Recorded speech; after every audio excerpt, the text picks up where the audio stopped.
The crisis growing with Iran following that U.S. drone strike that killed Iran's top military commander. Millions of people taking to the streets of Iran to pay their respects to General Soleimani. And take a look, an ominous sign, this red religious flag raised over a mosque in Iran, a symbolic call to arms. That is a vow of vengeance. As President Trump touched down in Washington overnight, the fallout is spreading. Iran has announced they will no longer honor the 2015 nuclear agreement. They're going to ramp up nuclear production. The Iraqi parliament voted to push U.S. troops out of that country, and President Trump is pushing back with threats of economic sanctions against Iraq and possible war crimes against Iran. All this as a terror group loyal to al-Qaeda killed 3 Americans on a military base in Kenya. So much. Our team is spread out from Washington to Iran. Martha Raddatz is there, starting us off with the latest. Good morning, Martha. Good morning, Robin. I have been in the midst of anti-American protests in Iran before, but nothing like this. A powerful combination of grief and anger with shouts of death to America echoing through the streets around us.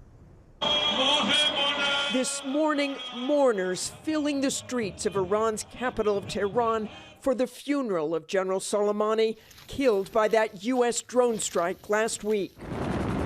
Aerial images capturing the sea of Iranians packing the streets to pay tribute to a man revered by many here. Trump made a big mistake.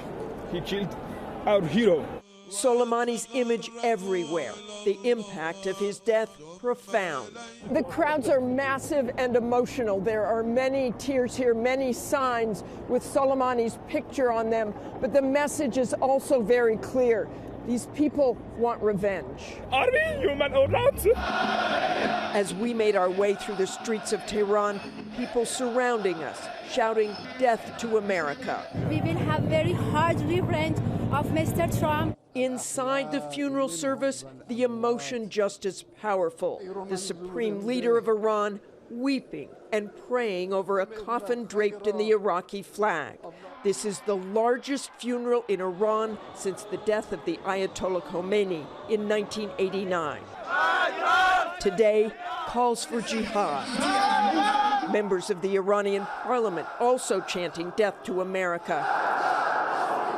And a red flag symbolizing a declaration of war raised above an Iranian mosque on Saturday. Soleimani's replacement as head of the Quds force calling for revenge. The leader of Iranian-backed Hezbollah saying American soldiers and officers will be going home in coffins. And Soleimani's own daughter making a televised plea with Hezbollah to take revenge for the blood of her father. This morning, the Iranian government announcing they're suspending commitments to the 2015 nuclear deal, abandoning limits on enriching uranium and stockpiling nuclear fuel. This as Iraq has now voted to expel all American troops and submitting a complaint against the U.S. for violation of sovereignty to the United Nations.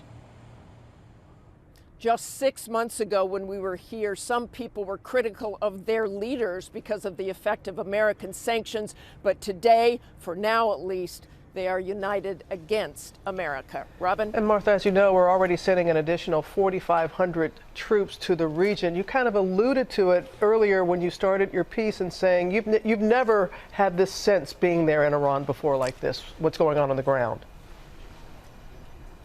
Well, exactly. I don't think people here want an all-out war, but they do want revenge for the death of Soleimani.